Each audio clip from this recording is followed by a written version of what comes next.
Olá, neste vídeo eu quero fazer um comentário sobre as declarações do Kleber Lucas que ele deu para o Caetano Veloso numa entrevista entre ele e outros cantores. Lembrando que Kleber Lucas é um cantor gospel, foi um cantor gospel, eh, já foi pastor sênior de uma igreja, e ele fez um comentário sobre o hino Alvo Mais que a Neve, que esse hino teria uma conotação racista. Será que realmente esse hino tem uma conotação racista? Será isso verdade? Quem puder assistir o comentário do Kleber Lucas, assista e vocês vão entender melhor esse vídeo. O Kleber, que talvez um dia tenha sido um cristão, ele conheceu as ideologias socialistas e ele se enveredou para os caminhos da esquerda e, logicamente, abandonou a fé. E agora ele passa a ser um inimigo do cristianismo. Ele aqui na entrevista, ele passa a ideia de que o hino tem uma conotação racista e que não deveria ser cantado. É como se ele estivesse dizendo que o texto bíblico no qual o hino se fundamenta tivesse sido criado por uma sociedade branca com valores racistas para dizer que o branco domina sobre o negro. Antes de nós entendermos um pouquinho sobre esse assunto, deixa eu fazer um adendo aqui. O Kleber, no vídeo dele, ele comenta sobre a teologia negra que está chegando de James Cone, que é um dos expoentes da teologia negra. Essa teologia, ela não aceita a realidade de Gênesis capítulo 1, 2 e 3, né? A textualidade. Assim como o progressismo também não aceita, a teologia da libertação também não aceita, porque eles rejeitam a ideia do pecado, da moral. Para eles, eles veem Jesus Cristo como um líder humano que veio libertar os homens das injustiças sociais. Não vou comentar sobre a teologia negra, mas se alguém quiser saber um pouco mais, eu aconselho o blog Outra Leitura, de Michelson Borges. Outra Leitura, Michelson Borges. Coloca lá no Google, vai aparecer, ele vai comentar sobre até mesmo o caso do Kleber e dessa teologia negra. Aí, vai ter um blog, um pesquisar e você vai conseguir acessar lá. Bom, voltemos. Então, o hino Alvo Mais que a Neve, cuja letra se baseia no Salmos 51:7, que diz, aspas, purifica-me com isopo e ficarei limpo, lava-me e ficarei mais alvo que a neve. Fecha as aspas. E no livro do profeta Isaías, 1:18, capítulo 1, versículo 18, diz, aspas, vinde, pois, e arrazoemos. Diz o Senhor, ainda que os vossos pecados sejam como a escarlata, eles se tornarão brancos como a neve, e ainda que sejam vermelhos como o carmesim, se tornarão como a lã. O hino é baseado nos escritos com mais de 700 anos antes de Cristo. Perceba a falência, a falácia do comentário o texto de Salmos, ele diz que purifica-me com isopo, que era uma planta utilizada em rituais de purificação dos judeus. E sua capacidade de reter líquidos diz que após a purificação e lavagem do pecado, ele ficaria mais alvo ou branco do que a neve. E o texto de Isaías deixa mais claro que o assunto é o pecado que está se tratando. Ainda que os pecados sejam como a escarlata, e a escarlata é vermelho, e eles se tornarão brancos como a neve. O contraste é entre a cor vermelha com a branca. A cor preta nem aparece em lugar nenhum do texto. A cor vermelha simboliza o pecado, neste caso ali do texto. E quando nós somos purificados do pecado, nós ficamos mais alvos como a neve. Aonde no texto bíblico ou no hino se fala de etnia, de cor de pele, em lugar nenhum. Mas para as narrativas socialistas, tudo assim que pode causar divisão, para eles é válido.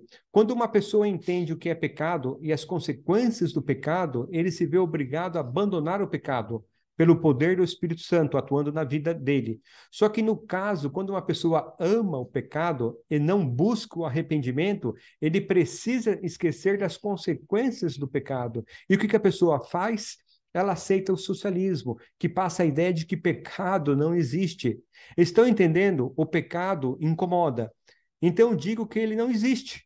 Começa a ensinar que Gênesis capítulo 1, 2 e 3 são folclore judaico, que Cristo era um líder contra a opressão dos burgueses, tudo no âmbito terreno, no plano horizontal, e nada, né, no plano vertical. Como é que ele ataca o hino? Ele vai atacar o hino, né, que fala de pecado, que fala do perdão, dizendo que o hino é racista, que não tem nada a ver com racismo. Vermelho, o hino fala sobre vermelho. Vermelho é com o branco, é o contraste lá, onde tem conotação racista em lugar nenhum. Mas para o socialista, para ele, tudo que traga divisão vai ser usado. O socialismo entrou na igreja para dividir, e assim dividindo, ele vai destruir a igreja de dentro.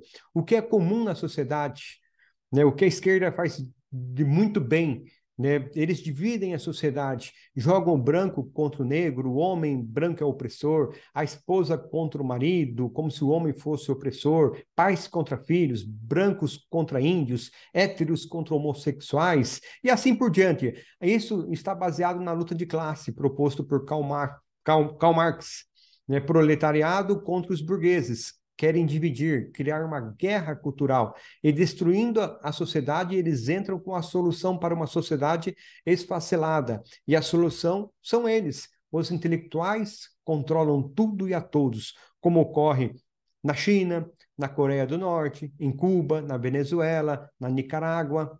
Uma curiosidade: religiões de matriz africana, qual a cor da roupa que eles costumam usar nos cultos? Usam o branco. Por quê? Porque entendem que representa a paz, a pureza e não tem nada a ver com etnia. Vamos imaginar o estrago.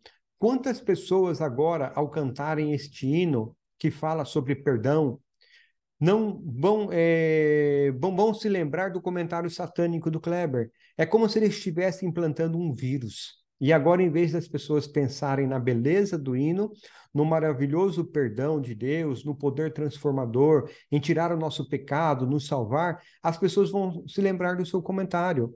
Somente ele está sendo usado pelo inimigo, somente o Kleber, não, tem outras pessoas também. Por exemplo, qualquer cristão que aceite as ideias socialistas está se colocando em terreno de Satanás. Socialismo é uma ideologia satânica. Um exemplo de alguém que um dia foi um cristão e aceitou o socialismo foi Leonardo Gonçalves. Ele já pertenceu a uma igreja cristã, já cantou para o Senhor, agora passa a criar narrativas satânicas, criticando os hinos cristãos que tenha conotação opressora no modo de pensar dele. Cristãos, faço um alerta. Nos próximos anos, as ideologias progressistas vão invadir muitos cultos com muito maior força do que já tem invadido.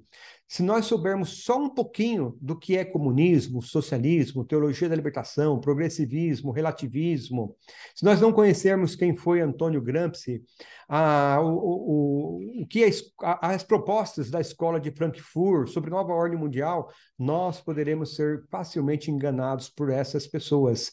Quando cristãos vejo defendendo o socialismo, cristãos que se dizem socialistas, o cantor Kleber, ele foi intitulado pastor.